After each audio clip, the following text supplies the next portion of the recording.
G'day guys, welcome back to True Eagle. Today we are talking about our upcoming clash with the Melbourne Footy Club. Yet another tough test, one of the best teams in the competition, and another team with the tools to absolutely put us to the sword if the game trends that way. This will be a very stern test. So we're going to talk about, first of all, gloss over what happened last time, and then we'll talk about how the Ds are going, some team news. There's definitely a bit to get into in terms of team news, what kind of changes we're going to make for this week, and some team dynamic stuff, which I have one or two thoughts about. So I guess to start off this particular preview, just to sort of close off some thoughts around the Collingwood game. I watched back my review, and yeah, it did feel a little bit odd to be watching a fairly positive and glowing endorsement of the game. And I do stand by a lot of what I said in that video, bearing in mind, I've gotten into the habit now of recording as soon as the game's finished. And sometimes it is better to digest it a little bit further. And, I just realized that the vibe and the mood of that didn't really suit an 11-goal loss. Like I said, I don't know if I really regret too much of what I said, but I do realize it stands out like dog's balls when, most people would discontent with the 11-goal loss. But just to I guess, re-clarify, what I was getting at with that is, yeah, we didn't play well. We were playing an extremely good team. And considering the way that game was trending, I was very satisfied with the fight back. Therefore, I'm comfortable with the position we're in. Also considering, the growing injury list, and that is becoming, a bit of a concern. And that is a league-wide issue. It's not like we're so far ahead of everyone else in terms of our depth of injuries at the moment. We're probably just above average. But like I said, considering the talent profile of this list and the fact that we're a number of years removed since we've played some really good football, I'm very pragmatic about that. And I completely respect the view that, people were unhappy with that Collingwood game. And I realize we all see the game through a different lens. And I always try to be pragmatic about these results. And like I said, on balance, I don't think that game was really a punch in the guts for me personally. I do respect people's opinions who weren't happy with the performance, but at the same time, it's just such a common thing. Like, you see Eagles fans and fans of every club who just go dead silent when we start winning games and then start to come out of the mire a little bit just to shit on the club. And part of me just wonders, and I'm talking about a minority here, but how can you simultaneously believe the team is shit, we're not talented, the injuries are a real problem, the coach sucks, you also believe that Collingwood are very good, but you also are shocked and disappointed by that result? That's all I'll say. It's funny the way people's minds work sometimes. Let's talk about the Demons game, okay? Last time we met. This game, from memory, was one of the first games after the injury crisis really started to take a hold of us. I believe this was actually the last Eagles game I went to.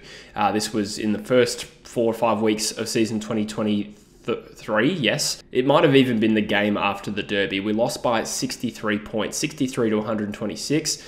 My general memory of this game was that we held up okay in terms of effort and intensity. We just got massively outclassed with a team that, if you look back at some of the team lists last year, we were carrying a lot of guys that just had no future at West Coast, which is a nice contrast now because, yeah, it's top heavy and we're being carried a little bit by senior players playing well, and we've got like 6 to 8 youngsters in the team that are not quite pulling their weight enough to really lift the team. But of those 6 to 8 youngsters, those are the guys we see in the team long term.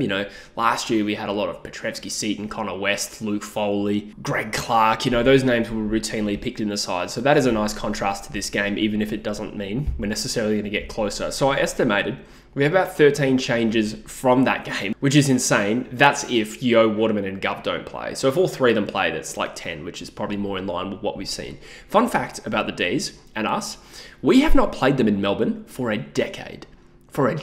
Since 2014. I think I vaguely remember that as well. I feel like we used to beat them at the MCG quite heavily because that was, I think the pre-Paul Roos era, or maybe his first year. I can't remember exactly, but weird stats. I mean, we do play them, in Melbourne later this year. This game is, of course, at Optus, and we've played them in Darwin twice, but that means we've played them at eight times in Perth. The trend with that is when we've been a good team, we've generally beat them. When we've been dog shit, like we have in the last 3 or 4 years, they've beaten us, and there's one outlier where they beat us in 2018, and then we beat them in the prelim. So anyway, let's talk about the Ds. They're going pretty well. So Velas Carlton, no doubt, but they beat Geelong the week before that. So either way, still one of the better teams of the competition, probably in that, group of 4. I reckon, without putting too much thought into it. Probably in that group of 4 who can still seriously challenge for the premiership. You might even expand that group a little bit. Petrarca, unreal player, 5 goals and 21 touches last week. Max Gawn, going to be a real problem for us.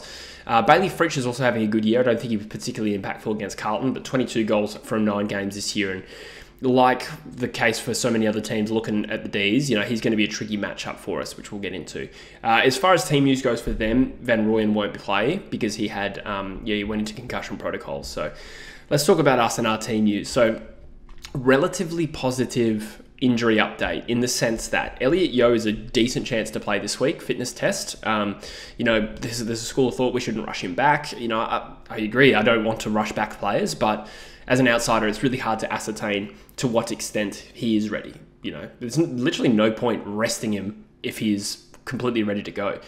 It may just be the case that his strain, was very, very minor, and we were cautious last week. So, I'm more fine with him coming back in, provided he gets through the week. Waterman, again, I believe that he should be fine. There was a bit of talk he did a concussion and a hamstring, but listed as a test, so I think he's all right. And McGovern, remarkably, similar to Ryan Marrick, goes to hospital and then flies home with the team and looks like he's all right, so thank God. But he's expected to play, I believe. Petruccelli will miss 1 to 3, so that's the one genuine out that is forced from last week. Have a quick look at the Waffle performers. It wasn't a good result again for the Waffle.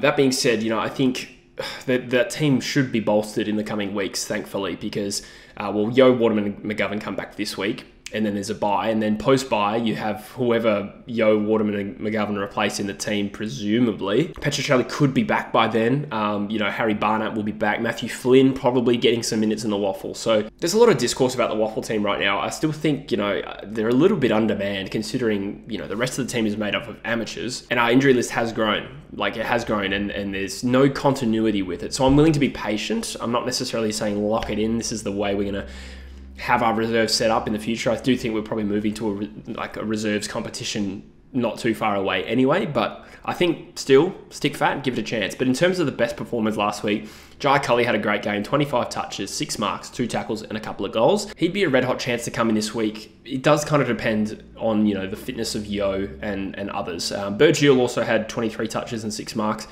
I think somebody commented on my last video, didn't have any turnovers. That's that's good. He looks like he's certainly named on a wing now as opposed to half back. So I don't know, having not watched the Waffle game, whether or not that's realistic. But I still don't know if he'd be in line for a call-up. But nonetheless, one of our best performers. And Gaff probably had one of his best Waffle games in some time with 25 touches, 5 tackles and 10 marks. So at least that's showing the work rate that he's bringing to the Waffle team. Now, do we want Andrew Gaff back in the team? Ideally not, but I think it does kind of depend on what kind of injuries we have this week. So let's talk about changes. So Petruccelli is absolutely out of this team, and you probably ideally would swap him out for Waterman. Now, the only tricky thing with that is that Waterman and Petruccelli are very different players in terms of speed and pressure as well. I mean, do we need to replace Petruccelli's ground level game with someone other than Waterman? I mean, Waterman's coming back into the team if he's fit. I'm just talking about replacing Petruccelli's role in our team. Culley probably isn't a like-for-like. Culley probably plays a little bit more similarly to Waterman. Is he coming into this team as a midfielder? If so, I think there is still too much of a stylistic difference to just swap Petruccelli for Culley. As an aside, definitely, in my opinion, keep in Tyrell Dewar and Harvey Johnston into this team. I want to make that clear. I think keep both of those guys in. I wouldn't even drop Johnston for Culley this week. I'd probably be looking at Johnston ideally to start a full game. Sub 3 weeks in a row, is that good for him? Yeah, maybe. He is a kid. So let's simplify this. Okay, so Petruccelli for Waterman is probably the first change I would make. If McGovern misses, the only replacement for him is Harry Edwards, and I'm comfortable with that considering he did an okay job against the Gold Coast Suns, even if he didn't play that well in the Waffle. Now, Yeo's got to come back into this side. The person I would drop from him is Dom Sheed. I'm probably at that point, and Dom Sheed was more or less dropped for the Essendon game, right? And before Marrick was a late out with illness. So they might look at that and say, well, Sheed's built up some minutes now. They might give him a bit more of a crack. I did notice he spent a little bit more time at centre bounces, up 49%. So still not a whole heap against Collingwood. So I really don't know, what the match committee's thinking. Are they thinking, we were just going to drop Sheed to the Waffle to build up some minutes? I have some mixed thoughts about that. I don't know if that is the case. Or was he legitimately dropped? In which case, for me, Yeo comes in, Dom Sheed goes out of the team. For the record, Sheed had 16 touches and 7 clangers against Collingwood. So that's the statistical evidence for, a reason to drop him. But we've talked about him on this channel. So that's, in summary, what I would do. Yeo for Sheed, Waterman for Petruccelli, and, hopefully that's it. That's probably it. So then who becomes the sub? Unfortunately, the only, suitable player, I think, is probably Harvey Johnston. So one thing I wrote down here was if Yeo misses, then I was probably at the point where I would swap Sheed for Gaff, to be honest. Sheed looks down in confidence. Gaff has at least played solid in the waffle. And, it would make a little bit of a statement. And are we really losing out by getting Sheed out for Gaff? One alternative to bring in Elliot Yeo is that Cully comes into the side and replaces Dom Sheed. And that probably is more of a similar like for like. He's a midfielder with good endurance, good kick, not particularly fast, not particularly great with his defensive pressure. So there is a similarity to Sheed there, but what he does have is the ability to go forward and clunk marks. Do we really need that in the team at the moment? I think we do have a good blend of tall to medium forward options. So ideally Yeo for Sheed,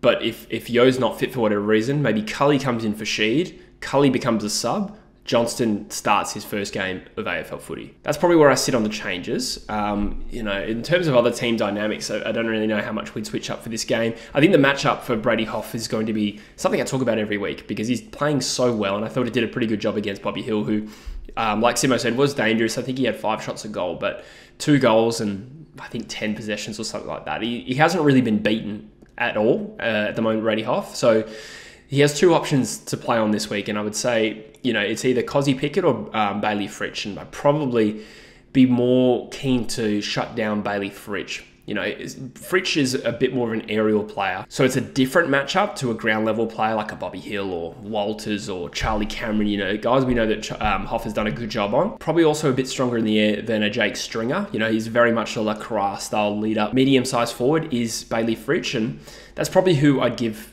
Brady Hough to. Other than that, the centre bounce is going to be where this game's won and lost. And you look at the quality of the teams, even with Elliot Yeo back in, Petrarca, Viney, Max Gawn tapping it down to him, Clayton Oliver. We're going to have a handful in this game. So overall, I'm predicting about a 7 to 9 goal loss in this game, to be honest. I think Melbourne have a knack of putting us to the sword. They're a quality opposition, and I'll be very pleasantly surprised if we get within 5 goals. I would almost consider that a win, considering the Demons are a very strong side. Just as a side note, guys, as well, you should know that I am leaving for a little bit longer as well. I have got another trip to Greece and then Croatia. I actually fly pretty much when this game starts, unfortunately. So, I'll be around for the rest of the week. There's a small possibility I get to film an iPhone review on my phone in the hotel when I get to Athens. So I won't rule that out, but it kind of relies on internet speed of those hostels. We never know what we're going to get.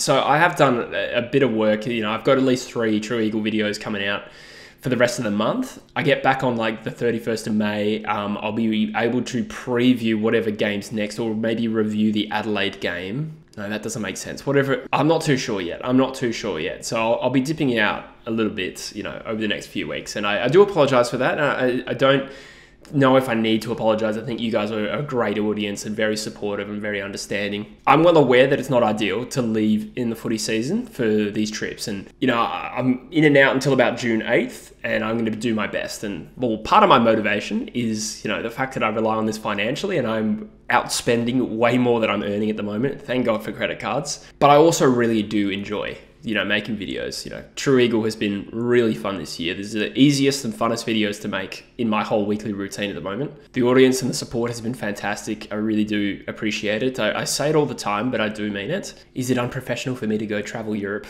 in the middle of the footy season when this is my career?